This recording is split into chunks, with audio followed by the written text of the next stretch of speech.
അറബിക്കഥകൾ. സുൽത്താൻ്റെ സങ്കടം.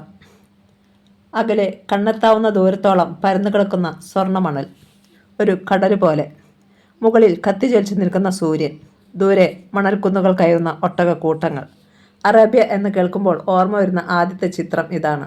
പിന്നെ മണൽപ്പരപ്പിൻ്റെ പുതപ്പിൽ വീണ പുള്ളികൾ പോലെ അങ്ങിങ്ങ് കാണുന്ന പച്ചപ്പ്, മരുപ്പച്ചകൾ. അവിടെ തലയുയർത്തി നിൽക്കുന്ന ഈന്തപ്പനകൾ. അവിടെ ഉരുണ്ട ഗോപുരങ്ങളുള്ള ഇടത്തിങ്ങിയ വീടുകൾ. അവയ്ക്കുള്ളിൽ ചിത്രത്തുന്നലുകളുള്ള പരവതാനികളിലെ ഉരുളൻ തലയണകളിൽ ചാരിയിരിക്കുന്ന മനുഷ്യർ. അവർക്ക് ആകർഷകമായ താടിയുണ്ട്, കാൽക്കണ്ണി മറയ്ക്കുന്ന നീളം കുപ്പായമുണ്ട്, കുഞ്ചലങ്ങളുള്ള അരപ്പട്ടയുണ്ട്, ഞൊറിയുള്ള തലപ്പാവുകളുമുണ്ട് അവർക്ക്. ഇങ്ങനെയായിരിക്കും പഴയ അറേബ്യയുടെ ചിത്രം നമ്മുടെ മനസ്സിൽ പതിയുക. ഇന്നത്തെ എണ്ണക്കിണറുകളുടെ നാട്, പണ്ടത്തെ എണ്ണപ്പനകളുടെ നാട്. അവിടെ ചക്രവർത്തിയായിരുന്ന സുൽത്താൻ ഷെഫ്രിയാൻ്റെ കാലത്തിലേക്ക് നമുക്ക് കടന്നു ചെല്ലാം.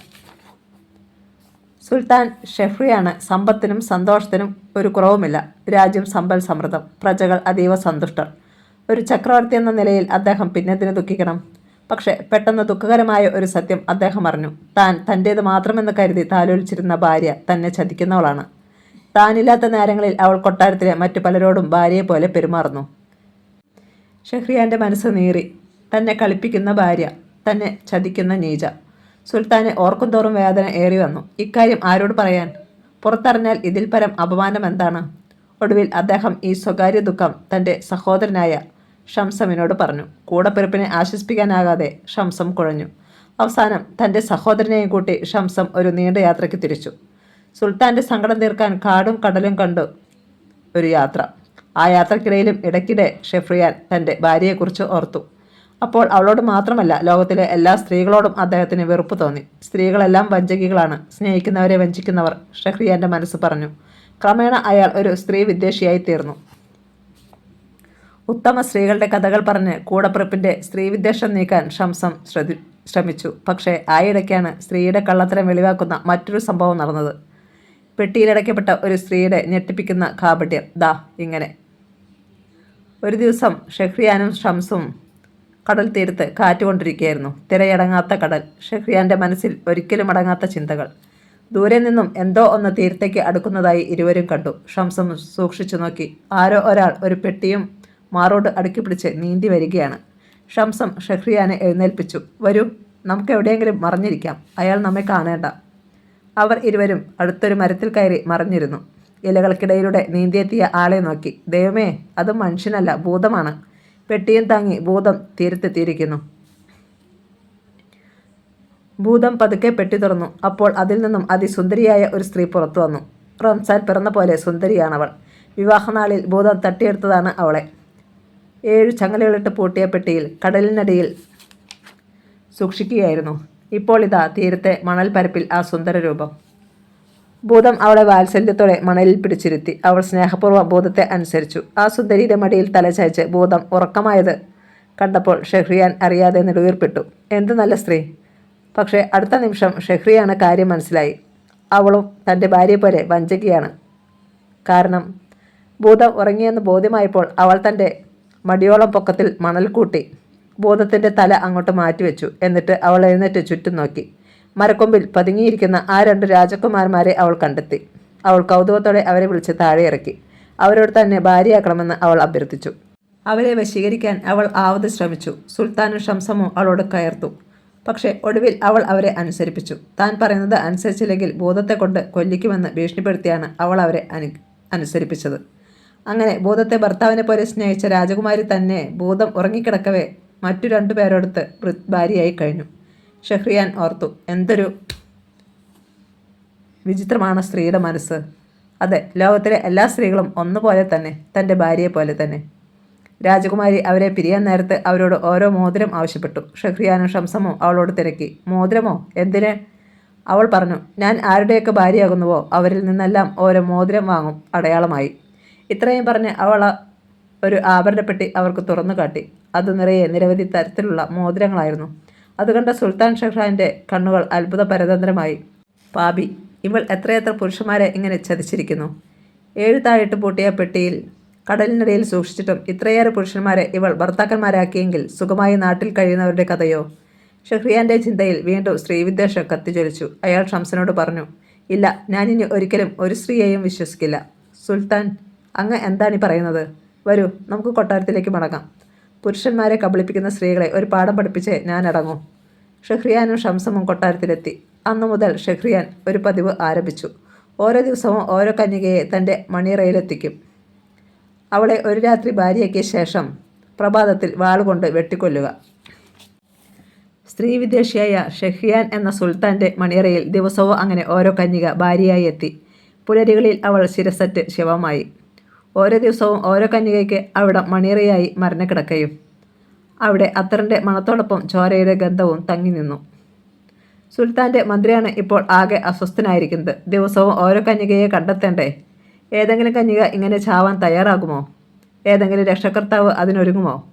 ഒടുവിൽ മന്ത്രി ഒരു വഴി കണ്ടെത്തി. രാജ്യത്തെ സകല കന്യകമാരുടെയും പേരുകൾ ശേഖരിച്ചു. പിന്നെ ഓരോ ദിവസത്തേക്ക് നറുക്കിട്ടെടുത്തു. നറുക്കു വീണവളുടെ പേര് ഒരു ദിവസം മുമ്പേ അറിയിക്കും. അവൾ അടുത്ത ദിവസം കൊട്ടാരത്തിൽ എത്തിയേ തീരൂ. രാജകൽപ്പനയാണ്. അതിനു മുന്നിൽ കുനിഞ്ഞു കൈകൂപ്പുകയല്ലാതെ കൈച്ചുരുട്ടി എതിർക്കാനിൽ ആവില്ലല്ലോ. കന്യകമാരുടെ ശിരസ്സുകൾ മണിയറയിൽ അറ്റുവീണുകൊണ്ടിരുന്നു. അവരുടെ വീടുകളിൽ നിലവിളിയുയർന്നു. എല്ലാം കണ്ട് മനംനൊന്ത് കഴിഞ്ഞുകൂടിയ മന്ത്രിയുടെ മനസ്സ് നീറിക്കൊണ്ടിരുന്നു. എരിതീയിൽ എണ്ണയൊഴിച്ചതുപോലെ നാളത്തേക്ക് നറുക്കുവീണിരിക്കുന്നത് ഷഹ്റസാദ് എന്ന കന്യകയ്ക്കാണ്, മന്ത്രിയുടെ മൂത്ത പുത്രിക്ക്. രാജ്യത്തെ 1100 കന്യകമാർ ഇതിനകം ബലി കഴിക്കപ്പെട്ടിരുന്നു. ഇനി അടുത്ത ഊഴക്കാരിയായ കന്യക സത്യത്തിൽ ഷഹ്റസാദാണ്. തൻ്റെ പുന്നാരമകൾ ഷഹ്റ നാളെ അവൾ സുൽത്താൻ്റെ മണവാട്ടിയാകും. പുലർച്ചെ. അള്ളാ, അത് സഹിക്കാൻ ഈ പഴയ മനസ്സിന് ശേഷിയില്ല. പക്ഷേ കൽപ്പനയും കാലവും ആരെയും കാത്തു നിന്നില്ല. ഷഹ്റസാദ് മണിയറയിലേക്ക് പോകേണ്ട നേരം അടുത്തെത്തി.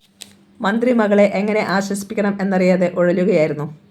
അപ്പോൾ അച്ഛൻ്റെ അടുത്തെത്തിയ ഷഹ്റ പറഞ്ഞു, പ്രിയപ്പെട്ട പിതാവേ, ദൈവത്തിൻ്റെ ഇഷ്ടം ഇതാണെങ്കിൽ ഇത് തന്നെയാകട്ടെ. ഇതുകൊണ്ട് ഒന്നുകിൽ ഞാൻ മരിക്കും, അല്ലെങ്കിൽ വളർന്നു വരുന്ന പെൺകുട്ടികൾക്ക് ഈ ഗതികേട് വരാതിരിക്കാൻ ഞാനൊരു കാരണമായി തീരും. അത് പറഞ്ഞുകൊണ്ട് അവൾ അച്ഛൻ്റെ കാൽക്കൽ വീണു. എന്നെ അനുഗ്രഹിക്കൂ. മന്ത്രി അവളുടെ നെറുകയിൽ തലോടി കരഞ്ഞു. പിന്നീട് ഷഹ്റസാദ് കുഞ്ഞൻചെത്തി ദുന്യസയെ അടുത്ത് വിളിച്ചു അവളെ സ്നേഹപൂർവ്വം തലോടിക്കൊണ്ട് പറഞ്ഞു, ദുന്യസ, ഞാൻ കൊട്ടാരത്തിലേക്ക് പോകുന്നു. രക്ഷപ്പെടാൻ ഒരു തന്ത്രം പ്രയോഗിച്ചു നോക്കും. എൻ്റെ അന്ത്യാഭിലാഷമേന്തെന്ന് ചോദിക്കുമ്പോൾ നിന്നെ കാണുകയാണെന്ന് പറയും. അപ്പോൾ നിന്നെ കൊട്ടാരത്തിലെത്തിക്കും. നീ എന്നോട് അവസാനമായി ഒരു കഥ പറയാൻ ആവശ്യപ്പെടണം. ചേച്ചിയുടെ കണ്ണുനീരിൽ കുതിർന്ന വാക്കുകൾ കേട്ടപ്പോൾ ദുന്യസയുടെ കണ്ണും നിറഞ്ഞുപോയി. എന്താണ് ചേച്ചി ചെയ്യാൻ പോകുന്നതെന്ന് അവൾക്ക് മനസ്സിലായില്ല. പക്ഷേ തന്നെ ഭടന്മാർ ചേച്ചിയുടെ അടുത്തെത്തിക്കുമ്പോൾ പറയേണ്ട കാര്യം അവൾ ഓർത്തു വെച്ചു. ചേച്ചി, ഒരു കഥ പറയണം. ഷഹ്റസാദ് പിന്നെ പതുക്കെ സുൽത്താൻ്റെ മണിയറയിലേക്ക് നടന്നു. സ്ത്രീവിദേശിയായ ഷെഹ്രിയാൻ്റെ മുമ്പിൽ സ്ത്രീരത്നമായ ഷഹ്റസാദ് കണിക്കൊന്ന കണക്കെ നിന്നു. രാജാവ് ആ സൗന്ദര്യം കണ്ട് അതിശയിച്ചു ഒരു നിമിഷം. പിന്നീട് അയാളുടെ ശ്രദ്ധ തിരിഞ്ഞത് തൻ്റെ മിന്നിത്തിളങ്ങുന്ന വായത്തലയുള്ള വാളിലേക്കാണ്. പുലർച്ച ഈ സ്ത്രീയെയും വകവരുത്തണം. സുൽത്താൻ ഷെഹ്രിയാദിൻ്റെ മണിയറയിലെ 1101 ശപിക്കപ്പെട്ട കന്യക. പാവം ഷഹ്റസാദ്. അവളുടെ ഓർമ്മയിൽ തൻ്റെ കഴുത്തിന് നേരെ വരുന്ന വാൾത്തര. അത് തൻ്റെ കഴുത്തിൽ തൊടുന്നു. അതവളുടെ ഓർമ്മ മാത്രം. അപ്പോൾ അവളെ തൊട്ടത് സുൽത്താൻ്റെ കൈകളായിരുന്നു.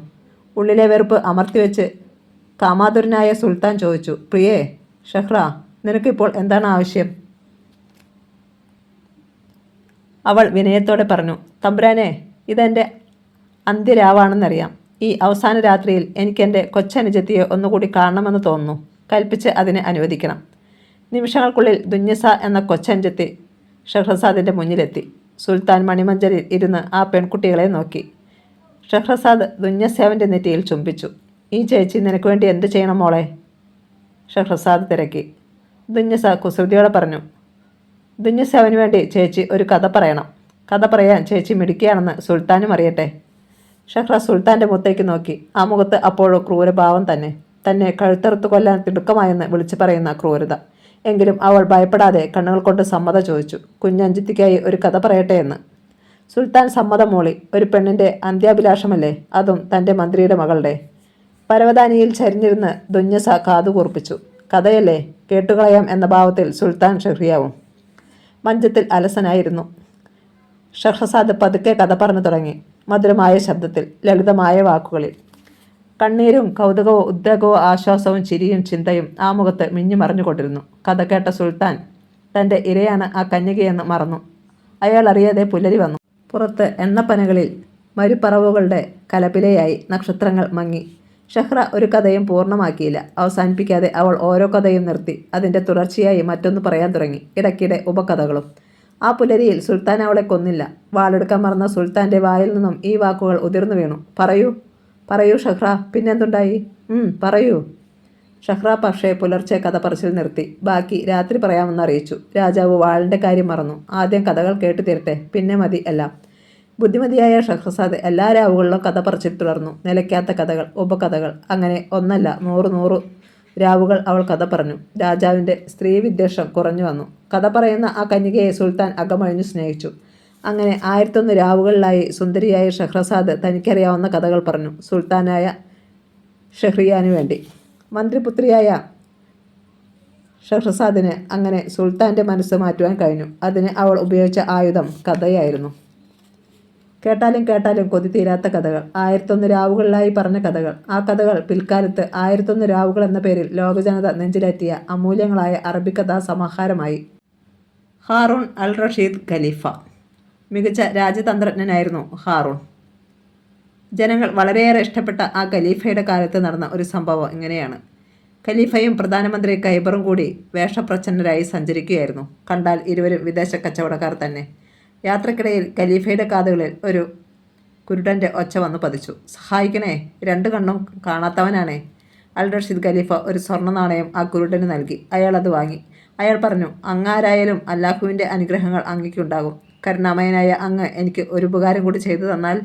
ഖലീഫ ചോദിച്ചു. പറയൂ, ഞാൻ അങ്ങയ്ക്ക് എന്ത് സഹായമാണ് ചെയ്യേണ്ടത്? കുരുടൻ പറഞ്ഞു, അങ്ങ് എൻ്റെ ചെകിടത്ത് അടിക്കണം. ഖലീഫ അമ്പരന്നു. എന്തൊരു വിചിത്രമായ ആവശ്യം! തന്നെ സഹായിച്ച ആൾ മിണ്ടാതെ നിൽക്കുന്നതറിഞ്ഞ കുരുടൻ പറഞ്ഞു, അങ്ങ് തടസ്സം പറയരുത്, എൻ്റെ ചെകിടത്ത് അടിക്കൂ. അതിലും വലിയ ശിക്ഷയ്ക്ക് അർഹനാണ് ഞാൻ. ദാനം നൽകുകയും അടുത്ത നിമിഷം അവനെ മർദ്ദിക്കുകയും ചെയ്യുക പാപമാണെന്ന് ഖലീഫയ്ക്കറിയാം. അദ്ദേഹം ആശയക്കുഴപ്പത്തിലായി. കുരുടൻ തുടർന്നു, ഞാൻ ആവശ്യപ്പെട്ട കാര്യം സാധിച്ചു തന്നില്ലെങ്കിൽ അങ്ങ് നൽകിയ നാണയം എനിക്ക് വേണ്ട. അൽ റഷീദ് ഖലീഫ പിന്നെ മനസ്സില്ലാ മനസ്സോടെ അയാളെ സാവധാനം ഒന്നടിച്ചു. ഖലീഫയുടെ മനസ്സിൽ അതൊരു നോവായി. ആ നോവ് ഉള്ളിലിരുന്ന് നീറി. അതിനാൽ അദ്ദേഹം മന്ത്രിയെ വിളിച്ച് ആ കുരുടനെ കൂട്ടിക്കൊണ്ടുവരാൻ ആജ്ഞാപിച്ചു. അയാൾക്ക് ദാനം നൽകിയ ആൾ ഖലീഫയാണെന്ന് അറിയിക്കാനും പറഞ്ഞു. ആ കുരുടൻ എന്തിനങ്ങനെ സ്വയം ശിക്ഷകൾ സ്വീകരിക്കുന്നു എന്നറിയാൻ ഖലീഫയ്ക്ക് തിടുക്കമായി. മന്ത്രി കുരുടനോട് കാര്യം പറഞ്ഞു. കൊട്ടാരത്തിലെത്താൻ ചട്ടം കെട്ടി. മന്ത്രിയും ഖലീഫയും വീണ്ടും യാത്ര തുടർന്നു. അപ്പോൾ മറ്റൊരു വിചിത്ര ദൃശ്യം കണ്ടു. ഒരു യുവാവ് കുതിരപ്പുറത്ത് കയറി അതിവേഗം സവാരി ചെയ്യുന്നു. അയാൾ ആ കുതിരയെ അടിച്ചും ഇടിച്ചും കഷ്ടപ്പെടുത്തുന്നു. വേഷപ്രച്ഛന്നനായ ഖലീഫ നാട്ടുകാരുടെ വിവരം തിരക്കി. മറ്റൊരു ജോലിയും ആ യുവാവ് ചെയ്യില്ലത്രേ. കുതിരയെ തല്ലുക, കുതിരപ്പുറത്ത് കയറി സവാരി ചെയ്യുക, അത്രമാത്രം. ഖലീഫ കുറേ ദൂരം യാത്ര ചെയ്ത ശേഷം മന്ത്രിയെ അയച്ച് അയാളോടും കൊട്ടാരത്തിലെത്താൻ ആവശ്യപ്പെട്ടു. അവർ യാത്ര തുടർന്നു. ഖലീഫയും മന്ത്രി ഖൈബറും.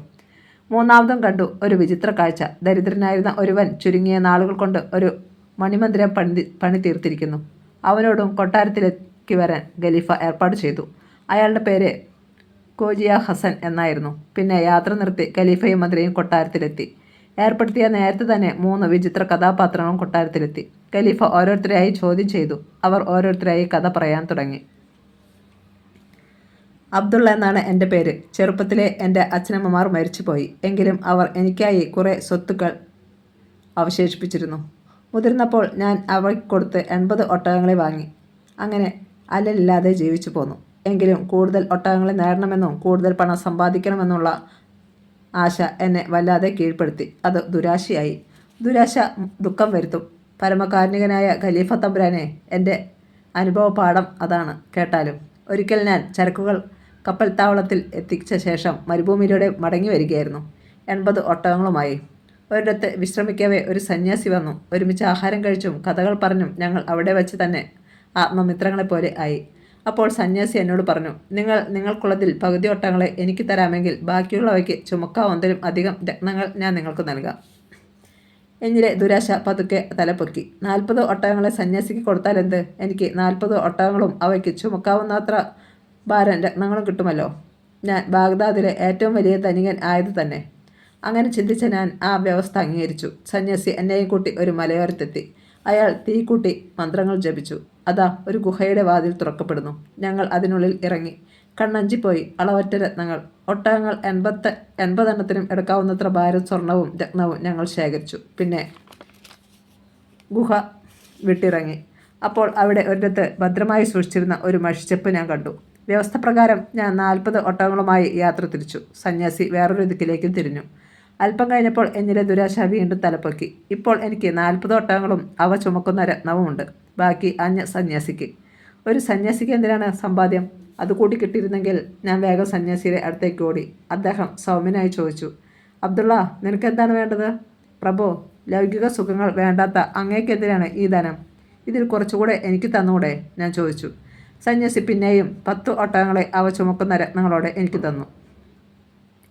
ഞാൻ മടങ്ങി വരാൻ തുടങ്ങി. വീണ്ടും എനിക്ക് ദുരാശയായി. എന്തിനേറെ പറയുന്നു, അത്യാഗ്രഹിയായി ഞാൻ ഓരോരോ ന്യായങ്ങൾ പറഞ്ഞ് 40 ഒട്ടകങ്ങളെയും അവ ചുമന്നിരുന്ന രത്നങ്ങളും സ്വന്തമാക്കി.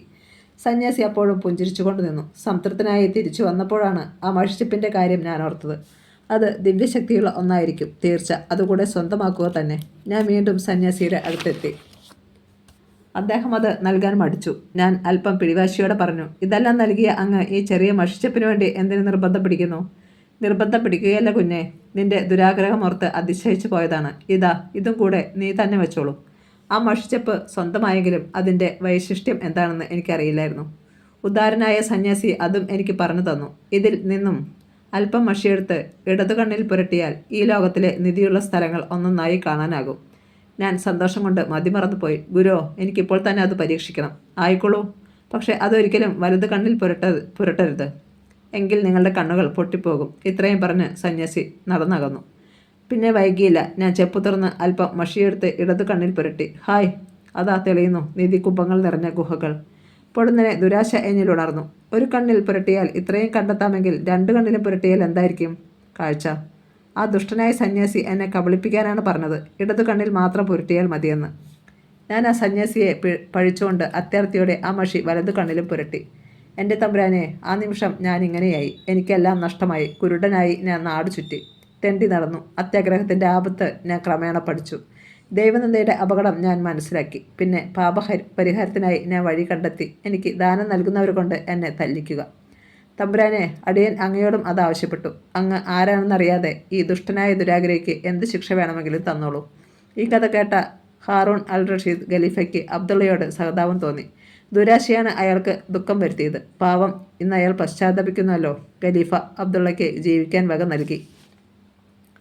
അങ്ങനെ അബ്ദുള്ള എന്ന കുരുടനെ പറഞ്ഞയച്ച ശേഷം ഖലീഫ കുതിരക്കാരന് നേരെ തിരിഞ്ഞു. എന്താണ് നിങ്ങളുടെ പേര്? സൈദുമാൻ. ഖലീഫ സൈദുമാനോട് ചോദിച്ചു, നീ സവാരി ചെയ്യുന്ന കുതിരയെ എന്തിനു ക്രൂരമായി പീഡിപ്പിക്കുന്നു? അതിനെ തല്ലുമ്പോഴും നിന്റെ മുഖം ദേഷ്യമുള്ളതായിരിക്കാത്തത് എന്തുകൊണ്ട്? പറയൂ, എന്താണ് അതിന് പിന്നിൽ? ഖലീഫ വീണ്ടും വീണ്ടും നിർബന്ധിച്ചു. അപ്പോൾ സൈദുമാൻ എന്ന കുതിരക്കാരൻ വേദനയോടെ തൻ്റെ കഥ പറഞ്ഞു തുടങ്ങി. ഹാറൂൺ അൽ റഷീദ് ഖലീഫയ്ക്ക് മുമ്പാകെ ഗദ്ഗദത്തോടുകൂടി സൈദുമാൻ പറഞ്ഞ കഥ ഇങ്ങനെയായിരുന്നു. വിവാഹകാലം വരെ സൈദുമാൻ സസുഖം കഴിയുകയായിരുന്നു. ജീവിതത്തിന് വേണ്ട സമ്പാദ്യവും ആവശ്യമുള്ള സുഖ സൗകര്യങ്ങളും അയാൾക്കുണ്ടായിരുന്നു. അയാൾ അതിൽ സംതൃപ്തനുമായിരുന്നു. എന്നാൽ അയാൾ വിവാഹം കഴിച്ചതോടെ സംഭവഗതി ആകെ മാറി. ആമിന എന്ന മെലിഞ്ഞ ഒരു സുന്ദരിയായിരുന്നു അയാളുടെ ഭാര്യ. അയാൾ അവളെ അങ്ങേയറ്റം സ്നേഹിച്ചു. എങ്കിലും അവൾ തന്നിൽ നിന്ന് എന്തോ മറച്ചു വയ്ക്കുന്നതായി സൈദുമാന് തോന്നി. അത് ആ ജീവിതത്തെ ദുഃഖകരമാക്കി തീർത്തു. ആമിന ഭക്ഷണം കഴിക്കുന്നത് ഒരു സൂചി കൊണ്ട് കുത്തിയെടുത്താണ്. വളരെ നേർത്ത കഷ്ണങ്ങൾ 1 or 2 മാത്രമേ അവൾ അങ്ങനെ തിന്നാറുള്ളൂ. അതും മടിച്ച്. സൈദുമാൻ അവൾ ആവുന്നത്ര നിർബന്ധിച്ചു നോക്കി. ഒരു രക്ഷയുമില്ല. സൈദുമാൻ അസ്വസ്ഥനായി. പക്ഷേ അതിശയിപ്പിക്കുന്ന സത്യം, അവൾക്ക് ആരോഗ്യത്തിന് ഒട്ടും കുറവുണ്ടായിരുന്നില്ല എന്നതാണ്. സൈദുമാനിൽ സംശയങ്ങൾ ഉരുണ്ടുകൂടി. അയാൾ അവളെ ശ്രദ്ധിക്കാൻ തുടങ്ങി. ഒടുവിൽ ആ യാഥാർത്ഥ്യം അയാൾ കണ്ടുപിടിച്ചു. ആമിന ശവന്തീനി. ഒരു രാത്രിയിൽ സൈദുമാൻ പുറത്തേക്കിറങ്ങി അവളെ അനുഗമിച്ചു. അവൾ ശ്മശാനത്തിലെത്തി. അവിടെ വെച്ച് കുറേ പിശാചുക്കൾ അവളോടൊപ്പം കൂടി. അവർ എല്ലാവരെയും ചേർന്ന് ശവമാന്തിയെടുത്ത് തിന്നാൻ തുടങ്ങി. ഈ കാഴ്ച കണ്ട സൈദുമാൻ അതൊരു സ്വപ്നം മാത്രമായിരുന്നെങ്കിൽ എന്ന് ആശിച്ചു. അയാൾ ഒന്നും അറിയാത്തവനെ പോലെ വീട്ടിലെത്തി ഉറക്കം നടിച്ചു കിടന്നു. പുലരാറായപ്പോൾ ആമിനയും എത്തി. അടുത്ത ദിവസം ഭക്ഷണ സമയത്ത് അവൾ പതിവിൻപടി സൂചിയിൽ കുത്തിയെടുത്ത പഴത്തുണ്ടുകൾ പാടുപെട്ട് തിന്നുന്നത് കണ്ട് സൈദുമാൻ അവളെ നേരാവണ്ണം ഭക്ഷിക്കാൻ നിർബന്ധിച്ചു. അയാൾ എടുത്തു നീട്ടിയ മാംസം കഴിക്കാൻ അവൾ വിസമ്മതിച്ചു. പെട്ടെന്ന് സൈദുമാൻ ചോദിച്ചു, ഇത് നിനക്ക് ഇഷ്ടപ്പെടാത്തതെന്ത്? ശവത്തിൻ്റെ മാംസമല്ലാത്തതുകൊണ്ടോ? അത് കേട്ട മാത്രയിൽ അവളുടെ മുഖം രൗദ്രമായി. ഞൊടിയിടയ്ക്കുള്ളിൽ അവൾ മന്ത്രോച്ചാരണത്തോടെ ഒരു പാത്രത്തിലിരുന്ന വെള്ളം അയാളുടെ മുഖത്ത് തളിച്ചു. ആ നിമിഷം അയാൾ ഒരു നായയായി. പാവം സൈദുമാൻ. മനുഷ്യൻ്റെ ചിന്തകളുമായി നായയുടെ രൂപത്തിൽ അവിടെ നിന്നും അയാൾ ഓടി ഒളിച്ചു.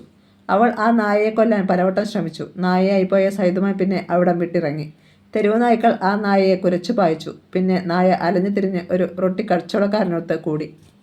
എന്നും രാവിലെ അയാൾ കടയിൽ വരുമ്പോൾ നായയും കൂടെ വരും. അവിടെ ഒരിടത്ത് വാലാട്ടി അത് കൈക്കുത്തിയിരിക്കും. രാത്രിയിൽ കച്ചവടക്കാരനോടൊപ്പം വഴികാട്ടിയായി അവ മുമ്പേ നടക്കും. അങ്ങനെയിരിക്കെ റൊട്ടി വാങ്ങാൻ വന്ന ഒരു സ്ത്രീ കൊടുത്ത നാണയങ്ങളിൽ നിന്ന് ഒന്ന് എടുക്കാത്തതാണെന്ന് കച്ചവടക്കാരൻ പറഞ്ഞു. സ്ത്രീ അത് സമ്മതിച്ചില്ല. അപ്പോൾ കച്ചവടക്കാരൻ തമാശയ്ക്ക് വേണ്ടി പറഞ്ഞു, "ഏയ്, നിങ്ങൾ എന്താണ് പറയുന്നത്? ഇത് എടുക്കാത്ത നാണയം തന്നെ. ഇക്കാര്യം ശരിയാണെന്ന് എൻ്റെ നായ പോലും സമ്മതിക്കും." ദേഷ്യം വന്ന സ്ത്രീ കച്ചവടക്കാരൻ്റെ മുമ്പിലേക്ക് ആ നാണയങ്ങൾ ഇട്ടിട്ട്, "കാണട്ടെ നിങ്ങളുടെ നായയുടെ കഴിവ്" എന്ന് പറഞ്ഞു. ആ സ്ത്രീയെ അതിശയപ്പെടുത്തിക്കൊണ്ട് നായ ചീത്ത നാണയം മാറ്റിയിട്ടു. ആ വാർത്ത നഗരത്തിൽ പരന്നു. റൊട്ടിക്കച്ചവടക്കാരൻ്റെ നായ വിശേഷപ്പെട്ടതാണ്. അതിന് നല്ല നാണയവും എടുക്കാത്ത നാണയവും തിരിച്ചറിയാം. അത് പരീക്ഷിക്കാനായി പലരും വന്നു. അവർ റൊട്ടി വാങ്ങി.